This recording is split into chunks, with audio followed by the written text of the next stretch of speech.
Hello friends, ఎలా ఉన్నారు? చాలా రోజుల నుంచి వెయిట్ చేస్తున్నా రెడ్మీ నుంచి ఎప్పుడెప్పుడు ఒక మంచి బడ్జెట్ ఫోన్ లాంచ్ అవుతుందా అనేసి. అది ఫైనల్ ఈ రోజు అయితే లాంచ్ అయిపోయింది. రెడ్మీ నోట్ 14 SE అనమాట దీని పేరు. ఇది మనకి 5G ఫోన్. అలానే దీని యొక్క ప్రైసింగ్ డీటెయిల్స్ విషయానికి వస్తే base model 6GB RAM 128GB model మనకి 14,999 అయితే లాంచ్ చేశారు. కానీ ఫస్ట్ సేల్లో కార్డ్ డిస్కౌంట్ ఫోన్ మనకి 13,999 అయితే వస్తుందన్నమాట. ఇంకా అలానే దీని యొక్క ఫస్ట్ సేల్ చూసుకుంటే 7th August 12 PM నుంచి ఫ్లిప్కార్ట్ అలానే రెడ్మీ యొక్క అఫిషియల్ వెబ్సైట్లో అయితే లాంచ్ అవబోతుంది. ఇంకా మనం ఈ వీడియోలో దీని యొక్క డీటెయిల్స్, స్పెసిఫికేషన్స్, అలానే దీని యొక్క ప్రోస్ అండ్ కాన్స్, అలానే ఆ ప్రైస్ బడ్జెట్లో ఈ రెడ్మీ నోట్ 14 SEకి కాంపిటీషన్గా మార్కెట్లో ఏ ఫోన్స్ ఉన్నాయి అవన్నీ అయితే మనం డిస్కస్ చేద్దాం. అలానే ఈ ఫోన్ తీసుకోవచ్చా లేదా దాని గురించి అయితే కూడా కంక్లూజన్ అయితే వద్దాం. వీడియో లాస్ట్ వరకు చూడండి, చాలా ఇంట్రెస్టింగ్ అయితే ఉంటుంది. ఇంకా లేట్ చేయకుండా వీడియోలోకి వెళ్ళిపోదాం. Welcome to our channel tech with Christo అని. అందరికి నమస్తే. మన ఛానల్ ఫస్ట్ టైం చూస్తున్నట్టయితే నా పేరు కృష్ణ. ఈ వీడియో చూస్తున్నంతసేపు ఏదో ఒక పాయింట్లో మీకు మన కంటెంట్ నచ్చితే మాత్రం మన ఛానల్ సబ్స్క్రైబ్ అయితే చేసుకోండి. ఇలాంటి ఎన్నో మంచి కంటెంట్స్ మీ ముందుకైతే తీసుకొస్తాను.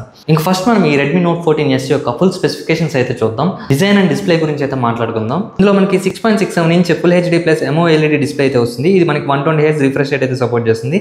అలానే దీని గ్లాస్ ప్రొటెక్షన్ చూసుకుంటే మనకి కార్నింగ్ గొరిల్లా గ్లాస్ 5 అయితే వస్తుంది అనమాట. అలానే దీని యొక్క పీక్ బ్రైట్నెస్ చూసుకుంటే 2100 nits బ్రైట్నెస్ అయితే ఉంటుంది. అలానే డిజైన్ విషయానికి వస్తే ఇది మనకి బాడీ అరౌండ్ 7.9 mm థిక్నెస్ అయితే ఉంటుంది. అలానే వెయిట్ కూడా చూసుకుంటే మనకి బిలో 200 grams అయితే ఉంటుందని వాళ్ళు మెన్షన్ చేస్తున్నారు. ఇంకా మనకి ఇందులో ఫింగర్ ప్రింట్ సెన్సార్ వచ్చేసి ఇన్ డిస్ప్లే ఫింగర్ ప్రింట్ అయితే ఉంటుంది. అలానే ఇందులో IP రేటింగ్ వచ్చేసి IP64 splash and dust resistant అయితే ఉంటుంది. ఇది కంప్లీట్ వాటర్ రెసిస్టెంట్ అయితే కాదనమాట. ఇంకా నెక్స్ట్ మనం పర్ఫార్మెన్స్ విషయానికి వస్తే ఇందులో యూస్ చేసిన చిప్ సెట్ వచ్చేసి మనకి MediaTek Dimensity 7025 అల్ట్రా ప్రాసెసర్ అయితే యూస్ చేశారు. ఇది ఆక్టోకోర్ ప్రాసెసర్ 6 nanometer పైన బిల్డ్ అయ్యి ఉంటుంది. ఇది మనకి ఇండియాలో తీసుకొచ్చిన ఫస్ట్ ప్రాసెసర్ అని అయితే చెప్పుకోవచ్చు. దీని యొక్క క్లాక్ స్పీడ్ కూడా మనం అబ్జర్వ్ చేసుకుంటే ప్రైమరీ క్లాక్ స్పీడ్ 2.5 GHz అయితే ఉంటుంది. అలానే సెకండరీ క్లాక్ స్పీడ్ వచ్చేసి 2 GHz అయితే సపోర్ట్ చేస్తుంది అనమాట. IMG BXM 8256 అయితే యూస్ చేస్తున్నారు అనమాట ఇందులో యూస్ చేసిన GPU. ఇంకా అలానే మనం ఇందులో ర్యామ్ అండ్ రోమ్ కాన్ఫిగరేషన్ విషయానికి వస్తే కూడా LPDDR4X RAM అలానే UFS 2.2 స్టోరేజ్ అయితే సపోర్ట్ చేస్తుంది. ఈ ప్రాసెసర్ మీకు అక్కడ ఆ ప్రైస్ బడ్జెట్ రేంజ్కి ఒక మంచి ప్రాసెసర్ అని అయితే చెప్పుకోవచ్చు. అండర్ 15,000 లోపల కొత్తగా లాంచ్ అయిన MediaTek 7025కి కాంపిటీషన్ ప్రాసెసర్ మీద అడిగితే నన్ను స్నాప్డ్రాగన్లో 6 Gen 4 ఉంది. అదైతే దీనికి కాంపిటీషన్ అనమాట. దాంతో కంపేర్ చేసుకున్నా ఇది కొంచెం ఎక్కువ అయితే పర్ఫామ్ చేస్తుంది. స్నాప్డ్రాగన్ 6 Gen 4తో కంపేర్ చేసుకుంటే. MediaTekతో కంపేర్ చేసుకుంటే Dimensity 7300 ప్రాసెసర్ ఉంది కదా, ఏదైతే మనకి CMF Phone 1లో యూస్ చేస్తున్నారో ఆ ప్రాసెసర్ అనమాట. దాని కాంపిటీషన్ అయితే ఉంటుంది. 7300 కొంచెం బెటర్ ప్రాసెసర్ అనమాట. దీంతో కంపేర్ చేసుకుంటే మీకు పేరులోనే అర్థమైపోతుంది. 7025 అనేది కొంచెం డిగ్రేడ్ అయితే ఉంటుంది 7300తో కంపేర్ చేసుకుంటే. ఇంకా నెక్స్ట్ మనం కెమెరాస్ విషయానికి వస్తే బ్యాక్ సైడ్ మనకి ట్రిపుల్ కెమెరా సెటప్ అయితే ఉంటుంది. Main camera 50 MP Sony LYT 600 main sensor అయితే ఉంటుంది. ఇది ఆప్టికల్ ఇమేజ్ స్టెబిలైజేషన్ అయితే సపోర్ట్ చేస్తుంది. అలానే 8 MP ultra wide, 2 MP macro camera అయితే ఉంటుంది. ఫ్రంట్ చూసుకుంటే 20 MP సెల్ఫీ కెమెరా అయితే ఇచ్చారు. బ్యాక్ సైడ్ మనకి 4K రికార్డింగ్ ఆప్షన్ లేదు కానీ 1080p 30 FPS వరకు అయితే సపోర్ట్ చేస్తుంది. నెక్స్ట్ మనం బ్యాటరీ విషయానికి వస్తే ఇందులో మనకి 5110 mAh బ్యాటరీ అయితే ఇస్తున్నారు. అలానే 45 watts ఫాస్ట్ ఛార్జింగ్ అయితే సపోర్ట్ చేస్తుందని. కానీ ఎక్కడ డీటెయిల్స్ అయితే మెన్షన్ చేయలేదన్నమాట వీళ్ళు ఎంత ఫాస్ట్ ఛార్జింగ్ ఇస్తున్నారని చెప్పి. మామూలుగా చెప్పడం వచ్చేసి 45 watts. అలానే ఇంకొక విషయం వచ్చేసి విడిగా మనం బయట ఆర్టికల్స్ లో రీడ్ చేస్తుంటే ఛార్జర్ అనేది బాక్స్ లోనే ప్రొవైడ్ చేస్తున్నారని చెప్తున్నారు. కానీ ఫ్లిప్కార్ట్ లో ఏదైతే ఉందో అందులో మనకి డీటెయిల్స్ విషయంలో ఇన్ ద బాక్స్ ఏవే వస్తాయని కంపార్ట్మెంట్స్ అబ్జర్వ్ చేసుకుంటే ఇందులో మాత్రం మనకి అడాప్టర్ అయితే మిస్ చేస్తున్నారు అనమాట. సో నాకు కొంచెం డౌట్ గా అయితే ఉంది. మీరు ఒకసారి రివ్యూస్ చెక్ చేసి అందులో ఛార్జర్ వస్తుందో లేదో దాన్ని బట్టి అయితే తీసుకోండి. ఇప్పుడు మనకి అడాప్టర్ రాకపోతే ప్రాబ్లం ఏంటంటే మీరు ఎక్స్ట్రా ఒక 1500 రూపీస్ అయితే పెట్టుకొని అఫిషియల్ ఛార్జర్ అయితే కొనుక్కోవాల్సి వస్తుంది. అదైతే ఒక డ్రాబ్యాక్ అయితే అవుతుంది అనమాట. ఒకవేళ ఛార్జర్ బాక్స్ లో ఇవ్వకపోతే. ఇస్తే మాత్రం మంచిదే. సో ఇవి అనమాట రెడ్మీ నోట్ 14 SE యొక్క మెయిన్ స్పెసిఫికేషన్స్ అయితే. ఇప్పుడు మనం దీని యొక్క అడిషనల్ ఫీచర్స్ ఏవే ఉన్నాయో ఒకసారి చూద్దాం. ఈ అడిషనల్ ఫీచర్స్ లో మెయిన్ గా నాకైతే ఒక పాయింట్ చాలా బాగా నచ్చింది. అదే మనకి 3.5 mm హెడ్ ఫోన్ జాక్ అనమాట. ఇప్పుడు వస్తున్న ఫోన్స్ లో చాలా ఫోన్స్ అయితే రిమూవ్ చేస్తున్నారు. కానీ ఇందులో మాత్రం మనకి ఫీచర్ అయితే అవైలబుల్ లో ఉందన్నమాట. ఇది ఒక మంచి ఫీచర్ అయితే చెప్పుకోవచ్చు. నేనైతే పర్సనల్ గా వైడ్ ఇయర్ ఫోన్స్ యూస్ చేయడానికి చాలా ఇష్టపడతాను. అలాంటి వాళ్ళకైతే ఇది ఒక గిఫ్ట్ అనమాట. కానీ నెక్స్ట్ మనకి డాల్బీ విజన్ కూడా సపోర్ట్ చేస్తుంది. అలానే డాల్బీ అట్మాస్ కూడా ఉంది మనకి డ్యూయల్ స్టీరియో స్పీకర్స్ నుంచి. అలానే ఇందులో IR బ్లాస్ట్ అయితే సపోర్ట్ చేస్తుంది. ఇంకా అలానే అప్డేట్స్ విషయానికి వస్తే కూడా ఇది మనకి 2+3 years అయితే ఇస్తున్నారని చెప్తున్నారు. ఫ్యూచర్ లో ఇంక్రీజ్ ఏమైనా చేస్తారేమో తెలియదు. ప్రెసెంట్ అయితే 2 years ఆండ్రాయిడ్ అప్గ్రేడ్స్ అలానే 3 years సెక్యూరిటీ అప్డేట్స్ ఇస్తామని అయితే ప్రామిస్ చేశారు. సో ఇవి అన్నమాట కొన్ని అడిషనల్ ఫీచర్స్ అయితే.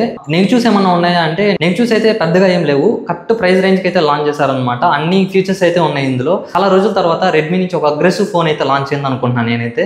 మీకు అలా అనిపించింది కింద కామెంట్ సెక్షన్ లో అయితే తెలియజేయండి. కానీ ఎక్కడో కొడుతొందర సీనా అని ఒక్క పాయింట్ ఏంటంటే అదే అడాప్టర్ అయితే ఇస్తున్నారో ఇవ్వట్లేదో క్లారిటీ అయితే లేదు. ఫస్ట్ సైడ్ లో కొనిన తర్వాత ఎవరన్నా రివ్యూస్ లో చెప్తే తెలుస్తుంది మనకి ఇస్తున్నారో ఇవ్వట్లేదా అని. అప్పటిదాకా సస్పెన్స్ అనమాట ఇది. ఎందుకంటే ఇందులో ఫ్లిప్కార్ట్లో వాళ్ళు ఆల్రెడీ మెన్షన్ చేస్తున్నారు ఇంత బాక్స్ ఏవి వస్తున్నాయి, అది ఇందాక చెప్పాను కదా మీకు. సో అదైతే ఒక్క పాయింట్ తేడా కొడుతుంది నాకు, అదొక్కటి ఓకే అయితే మిగిలినంతా కూడా పర్ఫెక్ట్గా అయితే ఉంది. ప్రతి ఒక్క ఫ్యూచర్ డీసెంట్గా అయితే ఉంది వాళ్ళు పెట్టిన ప్రైస్ రేంజ్కి అనమాట. సో ఇప్పుడు మనం కంక్లూజన్ విషయానికి వస్తే, మీరు ఈ ప్రైస్ బడ్జెట్లో ఏదైతే 13,999 ఫస్ట్ సేల్ ఉందో అలా కాకపోయినా 14,999కి ఆ బడ్జెట్లో ఈ ఫోన్ తీసుకొచ్చా అంటే ఖచ్చితంగా అయితే తీసుకోవచ్చు. ఎందుకంటే అక్కడ మంచి ఫోన్ అయితే అవుతుంది, అన్ని ఫీచర్స్ అయితే ఉన్నాయి, అన్ని కూడా డీసెంట్ ఫీచర్స్ అనమాట.